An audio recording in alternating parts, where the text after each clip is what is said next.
نحمده ونستعينه ونصلي على رسوله الكريم أما بعد فأعوذ بالله من الشيطان الرجيم بسم الله الرحمن الرحيم إن عدة الشهور عند الله 12 شهرا في كتاب الله يوم خلق السماوات والأرض منها 4 حرم ذلك الدين القيم وقال النبي صلى الله تبارك وتعالى عليه وسلم لا عدوى ولا صفر ولا هام او كما قال عليه الصلاة والسلام۔ قابل صد احترام بزرگوں، بھائیوں اور دوستوں،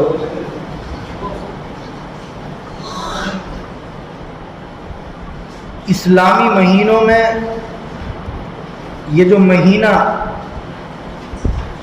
پرسوں شروع ہوا ہے، پرسوں رات کو چاند دکھائی دیا تھا، یہ اسلامی دوسرا مہینہ ہے جس کو ہم سفر کے مہینے کے نام سے جانتے ہیں۔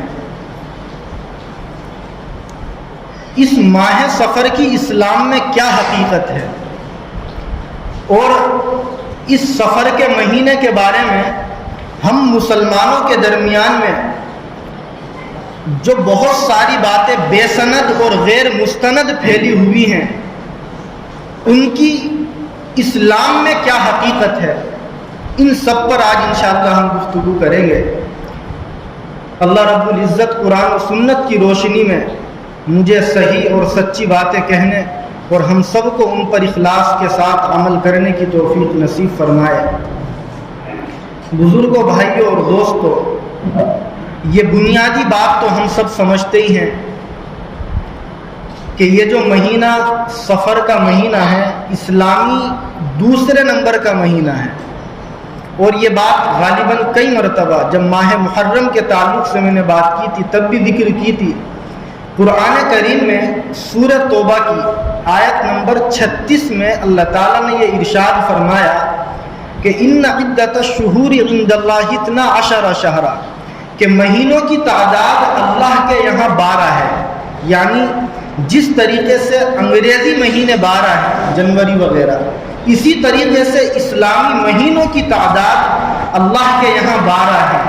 اور اسی آیت میں اللہ تعالیٰ نے یہ فرمایا فی کتاب اللہ، کہ یہ جو مہینوں کی تعداد 12 ہے، جو محرم سے شروع ہوتی ہے اور ذوالحج پہ جا کر کے ختم ہوتی ہے، یہ وہ تعداد ہے جو اللہ کی کتاب یعنی لوح محفوظ میں لکھی ہوئی ہے۔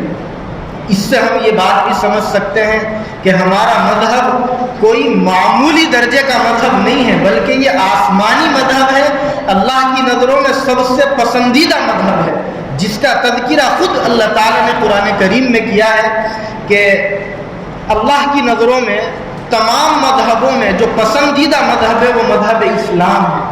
اللہ فرماتے ہیں یوم خلق السماوات والارض، یہ جو تعداد ہے مہینوں کی 12، یہ اسی دن سے چلی آ رہی ہے جس دن سے اللہ نے آسمانوں اور زمینوں کو پیدا فرمایا۔ اور آگے فرمایا منہا 4 حرم، کہ ان 12 مہینوں میں 4 مہینے وہ ہیں جو بہت زیادہ عظمت والے ہیں، بہت زیادہ احترام والے ہیں۔ مفسرین نے اس آیت کی روشنی میں لکھا ہے کہ یہ 4 مہینے وہ تھے کہ زمانے جاہلیت میں بھی لوگ ان کا احترام کرتے تھے۔ اس زمانے کے بارے میں جن لوگوں نے لکھا ہے، تو تاریخ کی کتابوں میں یہ باتیں ملتی ہیں کہ لوگ بڑی تعداد میں لوٹ کھسوٹ کر کے، چوری ڈکیتی کر کے اپنا گھر چلایا کرتے تھے، اور ان کے یہاں چوری کرنا، ڈکیتی کرنا، لوٹ مار کرنا یہ بالکل عام تھا، اس کو وہ غلط نہیں سمجھتے تھے۔ لیکن اس کے باوجود جو لوگ ان چیزوں کو اچھا سمجھتے تھے، جن کا یہ پروفیشن تھا، اس کے باوجود مورخین نے اس آیت کی تفسیر میں لکھا ہے کہ وہ لوگ بھی ان 4 مہینوں میں آپس میں لڑائی کرنے کو، قتل و قتال کرنے کو، لوٹ مار کو، چوری ڈکیتی کو بالکل غلط سمجھتے تھے۔ تو اس سے اندازہ ہوتا ہے کہ یہ 4 مہینے اللہ کی نظروں میں بہت زیادہ عظمت والے ہیں، احترام والے ہیں۔ یوں تو سارے مہینے اللہ کی نظروں میں عظمت و احترام والے ہیں، لیکن یہ 4 مہینے وہ ہیں جن کی عظمت اور احترام ان کے دلوں میں بھی تھی جو ان مہینوں کے علاوہ باقی مہینوں میں الٹے سیدھے کام کیا کرتے تھے. آپ کو وہ 4 مہینے یاد ہو گئے ہوں گے. ایک مہینہ ان میں ہے ذوالقعدہ کا مہینہ، ایک ذوالحجہ کا مہینہ، اور ایک محرم کا مہینہ، اور ایک رجب المرجب کا مہینہ. علامہ ابن کثیر رحمۃ اللہ علیہ نے ان 4 مہینوں کے عظمت و احترام والا مہینہ ہونے کی بڑی اچھی ایک وجہ لکھی ہے، اس کو ہم سمجھیں. انہوں نے لکھا ہے کہ دراصل اس زمانے میں بڑی تعداد میں لوگ قافلوں کو لوٹ لیا کرتے تھے. کوئی قافلہ اگر عرب سے چل کر شام کی طرف جاتا تھا یا کسی اور ملک کی طرف جاتا تھا بزنس کی نیت سے، ان کے ساتھ کاروباری سامان ہوتا تھا، پیسے وغیرہ ہوتے تھے، تو لوگ ان کے ساتھ بدتمیزی کرتے تھے، لوٹ کھسوٹ کرتے تھے اور ان کا مال چھین لیا کرتے تھے. اس طریقے سے وہ اپنا گھر چلاتے تھے.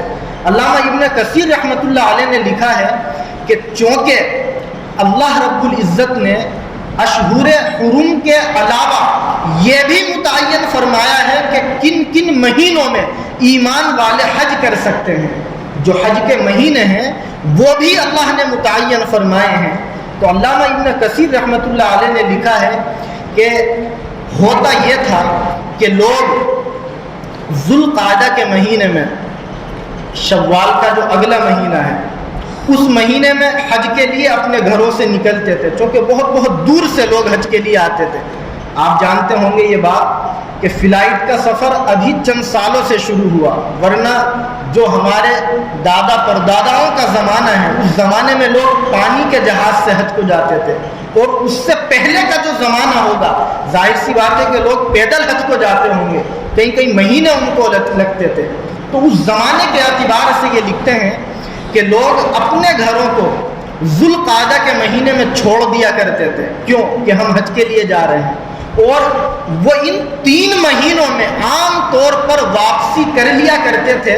تو ان مہینوں میں جب وہ واپسی کر لیا کرتے تھے تو جو لوگ لوٹ مار کرتے تھے، جو لوگ ڈکیتی کیا کرتے تھے، تو یہ حج کو جانے والے حاجی لوگ ان کی لوٹ مار سے اپنے مال کو محفوظ کر کے اپنے گھر واپس آ جایا کرتے تھے. اس لیے اللہ نے ان 3 مہینوں کو عظمت اور احترام والا مہینہ بتلا دیا، اور یہ بتلا دیا کہ عام دنوں کے مقابلے میں ان مہینوں کی عظمت اللہ کی نظروں میں زیادہ ہے. ان 3 مہینوں کے علاوہ جو رجب کا مہینہ ہے اس کی عظمت کیوں ہے، اس کا احترام کیوں ہے؟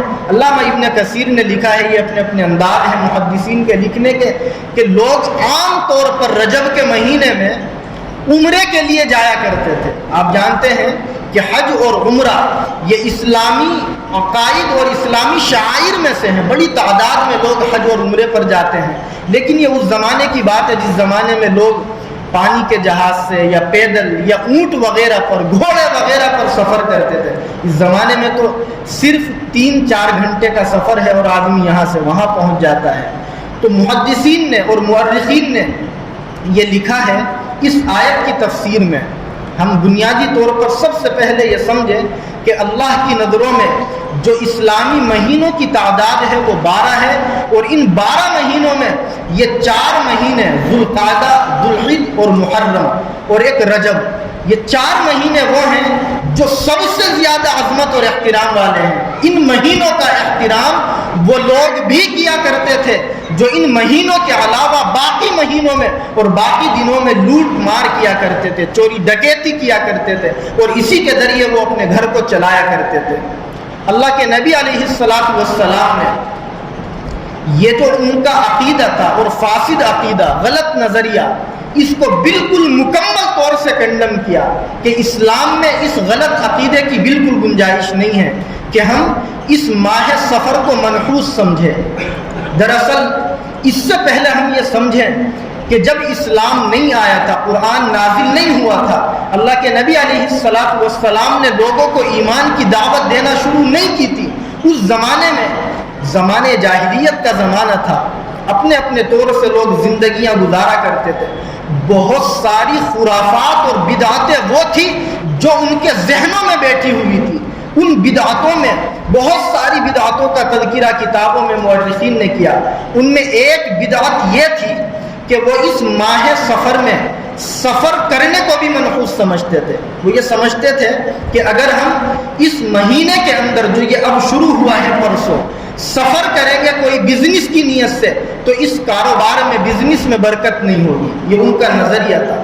وہ یہ سمجھتے تھے کہ اگر اس ماہ کے اندر سفر کے مہینے میں ہم اپنے بچیوں کی شادیاں کریں گے تو وہ شادیاں ٹوٹ جائیں گی نعوذ باللہ, ان میں برکتیں پیدا نہیں ہوگی. یہ ان کا غلط عقیدہ تھا.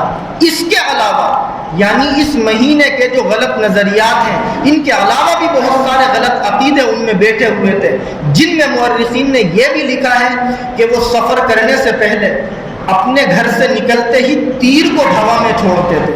اگر وہ تیر ان کا دائیں طرف گرتا تھا تو وہ اس سفر کو کرتے تھے, ورنہ اگر بائیں طرف تیر گرتا تو وہ یہ سمجھتے تھے کہ اس کا مطلب یہ ہے کہ آج کا دن ہمارے لیے اچھا نہیں ہے, اس لیے وہ سفر کو ملتوی کر دیا کرتے تھے. ایک عقیدہ ان میں یہ تھا کہ اگر کوئی انسان بیمار ہو جائے تو اس بیمار کی خیریت معلوم کرنے کے لیے, اس کی عیادت کرنے کے لیے وہ نہیں جایا کرتے تھے. وہ سمجھتے تھے کہ ہم جائیں گے تو یہ بیماری ہمارے اوپر بھی لگ جائے گی. اس قسم کے باطل نظریات اور غلط عقائد اس زمانے میں لوگوں کے درمیان تھے جس زمانے میں قرآن نازل نہیں ہوا تھا. اللہ کے نبی علیہ السلام کو رسالت نہیں ملی تھی, لیکن جب اللہ کے نبی علیہ السلام کو رسول بنایا گیا, قرآن نازل ہوا, تو آپ علیہ السلام نے صحابہ کے درمیان میں رہ کر کے امت کو یہ پیغام دیا کہ لا عدوى ولا سفر ولا حام. نمبر 1 پر آپ نے فرمایا کہ ایک انسان کی بیماری دوسرے انسان کو لگنے کا جو عقیدہ ہے بغیر اللہ کے حکم کے یہ اسلامی عقیدہ نہیں ہے. اس کو ہم اچھے سے سمجھے کیونکہ کورونا کا بھی دور چل رہا ہے. یہ بیماری ہے یا نہیں ہے یہ ایک الگ ٹاپک ہے, لیکن حدیث کے اس ٹکڑے کو ہم سمجھے. آپ نے فرمایا کہ کوئی بھی بیماری دوسرے آدمی کو لگ جائے بغیر اللہ کے حکم کے, یہ جملہ ہم ذہن میں رکھیں, بغیر اللہ کے حکم کے اگر کوئی بیماری دوسرے کو لگ جائے, ہم اپنا یہ عقیدہ اور یقین بنا لیں تو یہ اسلامی عقیدہ نہیں ہے. بیماری بہت ساری ہوتی ہے جو چھوت کی بیماریاں ہوتی ہیں, جیسے کورونا کے بارے میں ماہرین کا کہنا ہے کہ ایک سے دوسرے کو لگتی ہے, اسی لیے یہ کرو وہ کرو, دنیا بھر کے فلانے کام دنیا بھر کے. تو اللہ کے نبی علیہ السلام امت کو یہ پیغام دیتے ہیں کہ بیماری ایک کی اگر دوسرے کو لگے گی بھی تو ہمارا نظریہ اور عقیدہ یہ ہونا چاہیے کہ اللہ کے حکم سے لگے گی, اللہ کے حکم کے بغیر وہ بیماری ایک کی دوسرے کو نہیں لگ سکتی. کیوں؟ اس لیے کہ ہم سب کا یہ عقیدہ اور یقین ہے کہ کرنے والی ذات اللہ کی ہے. اللہ کے علاوہ کوئی پتا بھی درخت کا ادھر سے ادھر نہیں ہل سکتا, ذرہ بھی ادھر سے ادھر نہیں ہو سکتا اگر اللہ رب العزت کا حکم نہ ہو. دوسرے نمبر پر آپ علیہ السلام نے فرمایا, بلکہ اسی پہلی والی چیز کے بارے میں ہم یہ سمجھیں کہ ان کا تو عقیدہ یہ تھا کہ ایک بیمار کی عیادت کے لیے, خیریت معلوم کرنے کے لیے وہ جانے کو اچھا نہیں سمجھتے تھے, وہ سمجھتے تھے کہ یہ غلط کام ہے. لیکن آپ غور فرمائیے, بلکہ یوں کہیے کہ قربان جائیے مذہب اسلام پر, اللہ کے نبی علیہ السلام نے ایک بیمار کی خیریت معلوم کرنے کو اسلام کا حصہ بنا دیا اور اس کے اوپر فضیلت آپ نے بیان فرما دی. چنانچہ بعض روایتوں کا مفہوم یہ ہے, اللہ کے نبی علیہ السلام فی معنی الحدیث یہ بیان فرماتے ہیں کہ اگر کوئی مسلمان شام کے وقت میں کسی مسلمان کی جو بیمار ہو خیریت معلوم کر لے, اس کے گھر جا کر کے اس کی عیادت کر لے, تو پوری رات اللہ کے فرشتے اس انسان کے لیے رحمت کی دعائیں کرتے ہیں. آپ دیکھیے گا اسلام کے آنے سے پہلے یہ عقیدہ کتنا غلط تھا, اور اسلام کے آنے کے بعد اسی عقیدے کو اللہ کے نبی علیہ السلام نے نہ یہ کہ اسلامی عقیدہ بتلایا بلکہ اس کے اوپر آپ نے فضیلت بھی بیان فرما دی. اور یہ بات اس لیے بھی ہماری سمجھ میں آتی ہے, قرآن کہتا ہے انما المؤمنون اخوہ, کہ تمام ایمان عقیدے تھے اسلام کے آنے سے پہلے, اور اسلام نے ان کو غلط ثابت کیا. ہم اب تک ان عقیدوں کو سمجھنے کے لیے تیار ہیں. اللہ کے نبی علیہ السلام نے اپنی لاڈلی بیٹی حضرت فاطمہ کا نکاح اس ماہ سفر میں حضرت علی سے کیا. آپ یہ بتلائیے, جب اللہ کے نبی اپنی بیٹی کا نکاح اس ماہ میں کر سکتے ہیں تو ہم دنیا کے مسلمان کیوں نہیں کر سکتے؟ اگر ہم اب بھی یہ عقیدہ بنائیں گے اور ہماری سوچ یہ ہوگی کہ ہم اس ماہ سفر میں شادی کریں گے، بیاہ کریں گے، تو وہ ٹوٹ جائے گی، وہ زیادہ دن نہیں چلے گی، بچے پیدا نہیں ہوں گے۔ بعض لوگ یہاں تک کہتے ہیں کہ اگر اس ماہ میں شادی کریں گے اور بچے پیدا ہوں گے تو نعوذ باللہ وہ غلط ہوں گے۔ آپ سے میں سوال کروں، سب سے زیادہ اللہ کی نظروں میں کون سے بچے پسندیدہ تھے؟ حسن حسین، جن کی مستقل فضیلت ہے اللہ کے نبی علیہ السلام نے بیان فرمائی۔ آپ نے ان کے بارے میں فرمایا یہ جنت کی خوشبو ہے۔ جب وہ نماز میں اللہ کے نبی کے کندھے پر آ کے بیٹھ جاتے تھے، اللہ کے نبی ان کی رعایت اور محبت میں اپنی نماز کو بھی لمبا کر دیا کرتے تھے۔ اللہ کے نبی علیہ السلام نے اتنی زیادہ ان کی فضیلتیں بیان فرمائی، ان کے بارے میں جنتی ہونے کا سرٹیفکیٹ دیا۔ کیا حسن حسین سے زیادہ نیک بچے قیامت تک اس دنیا میں پیدا ہو سکتے ہیں؟ آپ بتلائیے۔ وہ اللہ کے نبی علیہ السلام کے لاڈلے دھیوتے ہیں، نواسے ہیں، جن کی مستقل فضیلتیں بیان فرمائی، وہ کس ماہ سے پیدا ہوئے؟ جس کی شادی اس مہینے میں ہوئی۔ تو یہ عقیدہ اسلامی عقیدہ نہیں ہے کہ اس مہینے میں ہم شادی کریں گے تو وہ ٹوٹ جائے گی، یا جو بچے پیدا ہوں گے نعوذ باللہ وہ غلط ہوں گے، بگڑ جائیں گے۔ ہم اپنی اس سوچ کو مکمل طور سے ختم کریں اور اسلامی سوچ بنائیں، اس لیے کہ اسلام میں اس چیز کی کوئی حیثیت نہیں ہے کہ ہم ڈوبتے ہوئے یا اٹھتے ہوئے چاند کے ایام میں اگر شادی کریں۔ ارشاد فرمایا ولا سفر، یہ جملہ تو آپ کو یاد بھی ہو گیا ہوگا، دوسروں کو بتلائیں کہ آپ نے خود فرمایا ولا سفر، اس مہینے کا نام ہی سفر ہے، اور آپ خود فرماتے ہیں ولا سفر، کہ اس مہینے کے بارے میں جو اس قسم کے نظریات ہیں، جو اس قسم کے افکار ہیں، یہ اسلامی نہیں ہے، ان کو اپنے طور سے ہمیں ختم کر دینا چاہیے۔ بعض لوگوں کے یہاں، جن لوگوں کے یہاں یہ عقائد نہیں ہیں، ان کو یہ بات عجیب سی لگ رہی ہوگی، لیکن بہت سارے لوگ، چونکہ ہم اپنے یوٹیوب پر مسائل بھی اپلوڈ کرتے ہیں تو پورے ہندوستان سے کوئی بھی اس کو سن سکتا ہے، تو اس قسم کے خود ہمارے پاس سوالات آئے ہیں، میں ان کو لکھ کر کے بھی لایا تھا، آپ کے سامنے رکھوں تاکہ ہمیں یہ پتہ چلے کہ اسلام نے کن کن چیزوں کو غلط ثابت کیا ہے۔ ایک صاحب یہ سوال کرتے ہیں کہ اس مہینے کا جو آخری بدھ ہے، اس بدھ کے دن کے روزے کی شرعی حیثیت کیا ہے؟ اس کے بارے میں نے خود پڑھا اپنے اکابر کو، جنہوں نے بہت زیادہ تفصیل کے ساتھ اس ماہ کے بارے میں احادیث کو اور اس ماہ کے تعلق سے بہت ساری اہم باتوں کو اپنی کتابوں میں لکھا۔ وہ لکھتے ہیں کہ اس ماہ کے آخری بدھ کے روزے کی شریعت میں کوئی حیثیت نہیں ہے۔ آپ سے میں سوال کروں کہ رمضان کے روزے فرض ہیں، کہاں سے پتہ چلا؟ قرآن یا حدیث سے؟ قرآن اور حدیث کے علاوہ اگر کوئی بات ہمارے پاس آتی ہے ہم اس کو کیسے ایکسیپٹ کر سکتے ہیں؟ نہیں کر سکتے۔ اللہ کے نبی علیہ السلام نے دنیا سے جانے سے پہلے یہ ارشاد فرمایا تھا ترکت فیکم امرین لن تضلوا ما تمسکتم بہما، کہ میں نے تمہارے درمیان میں دو چیزوں کو چھوڑا ہے، جب تک تم ان دونوں چیزوں سے اپنا رشتہ مضبوط رکھو گے، ان کو پکڑے رکھو گے، تم گمراہ نہیں ہو سکتے۔ آپ نے فرمایا تھا ان میں ایک چیز ہے اللہ کی کتاب یعنی قرآن کریم، اور آپ نے فرمایا تھا دوسری چیز ہے میری سنت۔ اس کا مطلب یہ ہوا کہ اگر ہم قرآن اور حدیث کے علاوہ کہیں سے اٹھا کر کے کوئی بات لا کر اسلام میں داخل کرتے ہیں اور اس کو اسلام کا حصہ سمجھتے ہیں تو وہ اچھی بات نہیں ہے، شریعت نے اس کو کنڈم کیا۔ حضرت عائشہ رضی اللہ تعالی عنہ ایک روایت میں ارشاد فرماتی ہیں کہ اللہ کے نبی علیہ السلام نے یہ ارشاد فرمایا من احدث فی امرنا ھذا ما لیس منہ فہو رد۔ آپ نے یہ ارشاد فرمایا کہ جو انسان ہماری شریعت کے اندر، ہمارے اس مذہب اسلام کے اندر ایسی چیز کو جاری کرے گا جو اسلام میں ثابت شدہ نہیں ہے، یعنی نہ قرآن میں اس کا تذکرہ ہے نہ اللہ کے نبی علیہ السلام نے احادیث میں اس کا تذکرہ کیا ہے، تو حضرت عائشہ فرماتی ہیں کہ اللہ کے نبی نے یہ فرمایا اس کو رد کر دیا جائے گا۔ اور آپ اگر اسی بدعت کے اوپر بات کریں تو اللہ کے نبی علیہ السلام کی یہ حدیث ہم سب کو قیامت تک اپنے ذہنوں میں مرتے دم تک رکھنی چاہیے. اور آج کل جو میسیج ہمارے پاس آتے ہیں واٹس ایپ پر, سوشل میڈیا پر, اور ہم بغیر تحقیق کیے ہوئے ان کو آگے کو فارورڈ کر دیتے ہیں. سوچنا چاہیے, غور کرنا چاہیے کہ یہ صحیح بھی ہے یا غلط ہے, اسلام اس کے بارے میں کیا کہتا ہے. ماہرین سے پوچھنا چاہیے, معلومات کرنی چاہیے. کیوں؟ یہ بہت غلط بات ہے کہ ہم کسی حدیث کو, جس کو حدیث کا نام دیا گیا ہو اور وہ حدیث نہ ہو, من گھڑت ہو, آگے بیان کر دیں. تو محدثین نے لکھا ہے کہ ہمیں اسے بغیر تحقیق کے آگے بھیجنے پر گناہ ملے گا. کیوں؟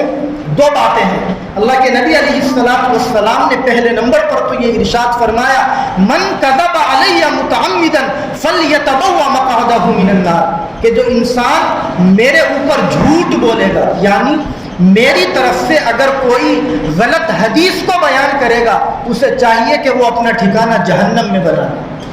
ہم آپ کے سامنے آج بات کر رہے ہیں, تقریر کر رہے ہیں, ہم اگر کچھ بھی کہہ دیں کہ بھائی اللہ کے نبی نے یہ فرمایا, حدیث میں حضور نے یہ فرمایا, اور جو بات ہم کریں وہ حدیث نہ ہو, تو یہ بات تبلیغ اسلام نہیں ہے, یہ بات اسلام کی اشاعت کا حصہ نہیں ہے, بلکہ یہ اپنا ٹھکانہ جہنم میں بنانے والی بات. صحابہ جب حدیثوں کو بیان کرتے تھے بڑا ڈرتے تھے, بہت احتیاط کرتے تھے. اس لیے ہم لوگوں کو حدیث کو بیان کرنے سے پہلے یا دوسروں کو بھیجنے سے پہلے بہت مرتبہ غور کرنا چاہیے, سوچنا چاہیے, اس کے بارے میں تحقیق بھی کرنی چاہیے. اس لیے کہ اللہ کے نبی علیہ السلام نے یہ بھی ارشاد فرمایا کہ سنی سنائی بات اگر تم آگے ٹرانسفر کر دیتے ہو, آگے فارورڈ کر دیتے ہو, تو آپ کو بھی جھوٹ بولنے کا گناہ ملے گا. آپ غور فرمائے, حضور نے کیا فرمایا کہ اگر تم سنی سنائی بات دوسروں سے بیان کر دو گے اور وہ بات غلط ہوگی تو تمہیں بھی جھوٹ بولنے کا گناہ ملے گا.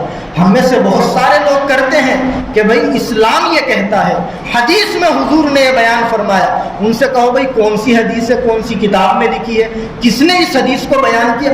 کہ بڑوں سے سنا ہے. کون ہے وہ بڑے؟ کتنا ہی کہہ لو, ایک کا نام نہیں لے سکتے. اس لیے گزارش ہے آپ بھائیوں سے, اور یہ گزارش سب سے پہلے میں اپنے آپ سے کرتا ہوں کہ ہم مرتے دم تک اپنا یہ مزاج بنائیں, اپنا یہ نظریہ بنائیں کہ ہم ایک بھی قرآن کی آیت کو یا اللہ کے نبی علیہ السلام کی حدیث کو بغیر تحقیق کے آگے بیان نہیں کریں گے. اگر کریں گے تو یہ اسلام کی تبلیغ نہیں ہے, بلکہ یہ اپنا ٹھکانہ جہنم میں بنانے والی بات ہے. اللہ ہم سب کی ان چیزوں سے حفاظت فرمائے. اللہ کے نبی علیہ السلام نے ماہ سفر کی ان بدعتوں کو کنڈم کیا, اور ہمارے اکابر نے بدھ کے یعنی اس ماہ سفر کے آخری بدھ کے روزے کو مستقل طور سے بدعت قرار دیا. تو جو لوگ یہ سمجھتے ہیں کہ اس مہینے کے آخری بدھ کو روزہ رکھنا چاہیے اور یہ اسلام کا حصہ ہے, اس کو اسلامی نظریہ سمجھتے ہیں, یہ کہیں سے ثابت شدہ نہیں ہے. اس کو ہم اپنے طور سے غلط ثابت کریں, اور اگر کوئی ہمیں اس طریقے کا میسج ملتا ہے سوشل میڈیا پر, ہم اسے دوسروں تک پہنچانے سے مکمل طور سے بچنے کی کوشش کریں. کیوں؟ بہت ساری بدعتیں اس ماہ کے آخری بدھ کے بارے میں ہیں. ایک بدعت لوگوں کے درمیان میں یہ ہے کہ وہ اس مہینے کے آخری بدھ کو خوشیاں مناتے ہیں. یہ دوسری بدعت ہے. یہ بدعت وہ ہے جس کا اسلام میں کوئی حصہ نہیں ہے. اللہ کے نبی علیہ السلام کی کسی بھی حدیث کے اندر یہ بات ثابت نہیں ہوئی ہے کہ ماہ سفر کے آخری بدھ کو مسلمان خوشیاں منائے. لیکن خوشیاں مناتے کیوں ہیں, یہ بدعت مسلمانوں میں کہاں سے آئی ہے, اس کے پس منظر میں بہت سارے مورخین نے یہ بات لکھی ہے کہ دراصل ہوا یہ, اللہ کے نبی علیہ السلام اس مہینے کے آخری دنوں میں بیمار ہوئے. کن دنوں میں بیمار ہوئے, کن تاریخوں میں بیمار ہوئے, ان تمام چیزوں کے بارے میں مختلف اقوال ہمیں ملتے ہیں. لیکن سیرت خاتم الانبیاء نامی ایک کتاب ہے جس کے رائٹر ہیں مفتی شفیع عثمانی رحمۃ اللہ علیہ. دیوبند کے تھے لیکن پارٹیشن کے بعد پاکستان چلے گئے تھے, جن کے بیٹے مفتی تقی صاحب عثمانی ہیں جنہوں نے انگریزی میں بھی قرآن کریم کا ٹرانسلیٹ کیا. وہ اپنی اس کتاب کے اندر لکھتے ہیں کہ اللہ کے نبی علیہ السلام اس مہینے کے آخر میں, جس کی تاریخ تھی 28 صفر, میں کئی کتابوں کے مطالعے کے بعد یہ کہہ رہا ہوں, آپ اس کو ذہن میں رکھیں. 28 صفر کو یعنی اس مہینے کے آخری ہفتے میں 28 تاریخ کو اللہ کے نبی علیہ الصلوۃ والسلام کی جو بیماری تھی وہ زیادہ بڑھ گئی. انہوں نے یہ لکھا ہے بہت ساری کتابوں کے حوالوں سے کہ آپ علیہ الصلوۃ والسلام جب بہت زیادہ بخار میں مبتلا ہوئے اور جس دن آپ کی بیماری زیادہ بڑھی, اتفاق سے وہ دن بدھ کا دن تھا.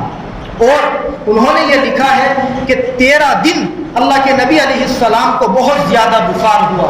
کتنا زیادہ بخار تھا حدیث کے اندر ہمیں اس کا تذکرہ بھی ملتا ہے. حضرت عائشہ رضی اللہ تعالی عنہ فرماتی ہے کہ اتنا زیادہ آپ کو بخار تھا کہ میں پانی کی پٹی یعنی کپڑے کو پانی میں تر کر کے آپ علیہ الصلوۃ والسلام کی پیشانی پر رکھتی تھی, لیکن وہ بھی فوراً گرم ہو جایا کرتی تھی. اس سے ہم اندازہ لگائیں کہ آپ علیہ السلام کی بیماری آخری دنوں میں کتنی زیادہ بڑھی تھی. حضرت نے یہ لکھا ہے کہ 28 صفر کو جو کہ بدھ کا دن تھا آپ علیہ السلام کو زیادہ بخار ہوا اور یہ بیماری بڑھتی گئی اور 13 دن تک کنٹینیو آپ بخار نامی بیماری میں مبتلا رہے. اور اسی بیماری میں اس کا جو اگلا مہینہ ہے ربیع الاول کا مہینہ, محرم صفر اور اس کے اگلا مہینہ ربیع الاول کا مہینہ ہے جس کو ہم 12 وفات کے نام سے مناتے کریں گے, اس پر انشاءاللہ اگلے ہفتے بعد. تو بہرحال حضرت نے یہ لکھا ہے کہ 28 صفر کو جو کہ اتفاق سے بدھ کا دن تھا آپ کو زیادہ بخار ہوا اور آپ کی یہ بیماری 13 دنوں تک چلتی رہی اور اگلے مہینے میں پہلے ہفتے میں ہی آپ اس دنیا سے اللہ کو پیارے ہو صلی اللہ علیہ وسلم. تو ہوا یہ, انہوں نے اس پس منظر میں لکھا ہے کہ یہ جو مٹھائیاں تقسیم کرنا اور آخری بدھ کو خوشیاں منانا ہم مسلمانوں کے درمیان آیا کہاں سے ہے. اس کے جواب میں حضرت نے یہ لکھا ہے کہ اس دن کو یہودیوں نے خوشیوں کے طور پر منایا. کیوں؟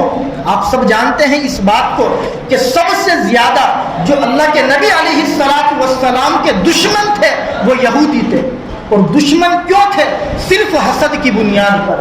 آج ہمارے درمیان میں بھی جو دشمنیاں ہیں ان کا جو سب سے بڑا ریزن ہے وہ حسد ہوتا ہے. ایک آدمی نے نئی کار خرید لی پڑوس ٹینشن میں, ایک آدمی نے ترقی کر لی, رشتہ دار اس سے پریشان, جگہ جگہ کہ تمہیں پتہ نہیں چوری کرتا ہے, تمہیں پتہ نہیں 2 نمبر کا کماتا, اس نے پلاٹ پر قبضہ کیا, صرف اسے دوسروں کی نظروں میں گرانے کے لیے. تو حسد ایسی چیز ہے جس کی بنیاد پر سب سے زیادہ دشمنیاں پیدا ہوتی ہے, یہ ماہرین کا کہنا ہے. بہرحال یہودی اسی وجہ سے اللہ کے نبی علیہ الصلوۃ والسلام کے سب سے زیادہ دشمن تھے. وہ یہ سمجھتے تھے کہ آخری زمانے میں جو سب سے آخری نبی پیدا ہوں گے وہ ہماری قوم میں سے ہوں گے, لیکن ان کی قوم میں سے اللہ کے نبی علیہ السلام پیدا نہیں ہوئے. تو وہ روز اول سے ہی اللہ کے نبی علیہ الصلوۃ والسلام کے دشمن تھے. جگہ جگہ پر انہوں نے اسلام کی اور آپ کی اور قرآن کی مخالفت کی. لیکن بات مجھے یہ ذکر کرنی ہے, اسی مخالفت اور حسد کی بنیاد پر اسی دشمنی کو ظاہر کرنے کے لیے ان یہودیوں نے بدھ کے دن جو اس مہینے کا آخری بدھ تھا آپس میں مٹھائیاں تقسیم کی اور خوشیاں منائی. کیوں کہ اللہ کے نبی علیہ السلام بیمار ہوئے ہیں اور زیادہ بیمار ہے تو شاید اب یہ اس دنیا میں زیادہ زندہ نہیں رہ پائیں گے اور ہمارا مقصد حاصل ہو جائے گا. اور ہمارا مقصد یہی ہے کہ محمد کا لایا ہوا دین زیادہ دنیا میں نہ چلے. لیکن ان بیوقوفوں کو یہ پتہ نہیں تھا کہ یہ محمد کا لایا ہوا تو دین ہے لیکن اسے پھیلانے کی ذمہ داری اللہ کی ہے. یہ قرآن لایا ہوا اللہ کے نبی پر اترا ہوا ہے لیکن اسے پھیلانے کی ذمہ داری خود اللہ کی ہے, جس کی حفاظت کی ذمہ داری اللہ نے لی. انا نحن نزلنا الذکر وانا له لحافظون, کہ ہم نے قرآن کو نازل کیا, ہم اس کی حفاظت کریں گے. اللہ کے نبی علیہ السلام نے فرمایا تھا حضرت فاطمہ سے کہ بیٹی ایک دن وہ آئے گا کہ تیرے ابو کا لایا ہوا دین دنیا کے ہر کچے پکے گھر کے اندر پہنچ جائے گا. آپ اگر ایک میگزین پڑھیں نئی دنیا جو شاہد صدیقی صاحب نکالتے ہیں, اس میں وہ ایک کالم یہ بھی لکھتے ہیں کہ کتنی تیزی سے دنیا میں اسلام پھیل رہا ہے. آج جو اسلام سے جو لوگ پریشان ہیں وہ یوں ہی پریشان نہیں ہے. تو گڑیا صاحب یوں نہیں کہتے آ کر کے میڈیا میں کہ دارالعلوم دیوبند کو بند کر دینا چاہیے، مولویوں کو پکڑ کے جیل میں ڈال دینا چاہیے، جمعیت کو بند کر دینا چاہیے، یہ لوگ یوں ہی پریشان نہیں ہیں، یہ اندر سے بھوکلائے ہوئے ہیں کہ ہم تو اسلام کو بند کرنے کے لیے، مدارس کو بند کرنے کے لیے، قرآن کو ختم کرنے کے لیے سالوں سے محنت کر رہے ہیں، ہمیں 100 سال ہو گئے RSS کی بنیاد رکھے ہوئے، لیکن جب ہم اسلامی دنیا کا مطالعہ کرتے ہیں تو ہر ہفتے بڑی تعداد میں لوگ ایمان کا کلمہ قبول کرتے ہیں، اندر سے بھوکلائے ہوئے، سمجھ میں نہیں آتا کدھر کو بھاگے، کس طریقے سے اپنے الفاظ کا استعمال کرے، کبھی میڈیا میں آ کے کچھ کہتے ہیں، کبھی کچھ کہتے ہیں، لیکن ہمیں ان چیزوں سے پریشان اس لیے نہیں ہونا چاہیے کہ قرآن نے یہ اعلان کیا الیوم اکملت لکم دینکم، کہ آج میں نے تمہارے لیے تمہارے ایمان کو مکمل کر دیا، اور ہمارا عقیدہ یہ ہے کہ اللہ کے نبی کا یہ فرمان بالکل سچ ہے اور قیامت تک سچ ہو کر کے رہے گا کہ بیٹی تمہارے ابو کا لایا ہوا دین قیامت تک کچے پکے گھر میں پہنچے گا، اور وہ زمانہ آئے گا کہ روئے زمین پر آسمان کے نیچے ہر انسان کلمے والا ہوگا، ایک بھی کافر دنیا کے اندر موجود نہیں رہے گا۔ یہ ہمارا عقیدہ اور یقین کیوں ہے؟ اس لیے ہے کہ اللہ کے نبی علیہ السلام کی جتنی باتیں ہیں، آپ کے جتنے اقوال ہیں، آپ کی جتنی حدیثیں ہیں، وہ بالکل سچی ہے، ہمیں ان پر شک کرنے کی بالکل بھی گنجائش نہیں ہے۔ مجھے ذکر یہ کر کہ لوگ اس مہینے کے آخری بدھ کو 2 رکعت نماز چاشت کے وقت میں پڑھنے کو ضروری سمجھتے ہیں، اور پڑھتے کس طریقے سے ہیں؟ وہ یہ کہتے ہیں کہ آخری بدھ کو اس مہینے کے چاشت کے وقت میں 2 رکعت نماز پڑھو، اور ان 2 رکعتوں میں پہلی رکعت میں سورہ فاتحہ پڑھو، اور سورہ فاتحہ کے بعد جو قرآن کی 15ویں پارے کی آیت ہے قُلِ ادْعُوا اللَّهَ أَوِ ادْعُوا الرَّحْمَٰنَ أَيَّمَّا تَدْعُوا فَلَهُ الْأَسْمَاءُ الْحُسْنَىٰ، یہ سورہ بنی اسرائیل کے آخری 2 آیتیں ہیں۔ وہ لکھتے ہیں کہ ان 2 آیتوں کو سورہ فاتحہ کے بعد میں پڑھو، اور پھر اپنی 2 رکعت نماز مکمل کرو، اور اللہ کے نبی علیہ السلام پر درود پڑھو، سلام پڑھو، پھر دعائیں کرو، تو اللہ تمہاری دعاؤں کو قبول فرمائیں گے۔ دونوں چیزوں کو ہم سمجھے، 2 رکعت نماز چاشت کے وقت میں ڈیلی پڑھنا کوئی منع نہیں ہے، آپ 12 مہینے ڈیلی 2 رکعت نماز نہیں، 4 رکعت نماز نہیں، 100 رکعت پڑھو، کوئی منع نہیں کرتا، لیکن اس مہینے یصلون علی النبی یا ایھا الذین آمنوا صلوا علیہ وسلموا تسلیما، کہ اللہ اور اس کے فرشتے آپ علیہ السلام پر درود اور رحمتیں بھیجتے ہیں، اے ایمان والو تم بھی آپ علیہ السلام پر درود بھیجا کرو، سلام پھیرا کرو۔ یہ منع نہیں ہے، روزانہ ہمارے اکابر نے تو بتلایا ہے، ہمارے سلسلہ نقشبندیہ کے اندر تو اس چیز کو باضابطہ کہا جاتا ہے کہ مسلمانوں کو چاہیے، یہ حق ہے کہ قرآن نے ان سے کہا تھا اللہ نے آپ کے اگلے اور پچھلے تمام گناہوں کو معاف کر دیا، لیکن اللہ کے نبی علیہ السلام رات کو تہجد میں اتنی لمبی نمازیں پڑھا کرتے تھے کہ آپ کے پیروں پر ورم آ جایا کرتا تھا۔ کیوں پڑھتے تھے؟ صرف ہم گنہگاروں کے لیے، امت کے لیے، تو ان کا اتنا حق ہمارے اوپر بنتا ہے کہ ہم روزانہ اپنے آپ کو فارغ کر کے یا اپنے آپ کو چلتے پھرتے درود کے مشغلے میں لگائیں، درود پڑھیں، لیکن اس مہینے کے آخری بدھ کو اس مخصوص طریقے سے نماز پڑھنے کو اور اس کے بعد درود اور سلام کے پڑھنے کو ہم ضروری سمجھیں اور اس کو اسلام کا حصہ سمجھ لیں، یہ بالکل بے اصل اور بے بنیاد بات ہے، اس لیے کہ اللہ کے نبی علیہ السلام نے ارشاد فرمایا، مسلم شریف کی روایت ہے، ایاکم ومحدثات الامور، کہ اے لوگو تم ایمان میں اور اسلام میں نئی نئی چیزوں کے پیدا کرنے سے بچا کرو، اس لیے کہ کل محدثۃ بدعہ، ہر وہ چیز جو اسلام میں نئی پیدا کی جائے گی وہ بدعت ہے، اور آپ نے فرمایا کل بدعۃ ضلالہ، ہر بدعت انسان کو گمراہ کر دیتی ہے، برباد کر دیتی ہے، اور بدعت اور گمراہی کا نقصان کیا ہے؟ محدثین نے لکھا ہے وَكُلُّ ضَلَالَةٍ فِي النَّارِ، کہ ہر انسان جو گمراہ ہو جاتا ہے، غلط راستے پر اختیار کر کے اس پر چلنے لگتا ہے، تو بزرگوں وہ انسان دوزخ تک پہنچ جاتا ہے۔ اسلام کیا ہے؟ قرآن کیا ہے؟ اللہ کے نبی نے ایمان کا کیا منظر کارنامہ دنیا کے سامنے پیش کیا، اس کے بارے میں یا تو ہم خود مطالعہ کیا کریں یا کم سے کم اچھے لوگوں کی باتیں کو ہم سن لیا کریں اور دعائیں کیا کریں کہ اللہ رب العزت اسلام کے بارے میں جو غلط باتیں ہمارے درمیان میں پھیلی ہوئی ہیں ان سے ہم مسلمانوں کی خصوصی حفاظت فرمائیں، اور اللہ رب العزت اسلام کے صحیح عقائد کو اختیار کر کے ان پر چلنے کی ہم سب کو توفیق نصیب فرمائے۔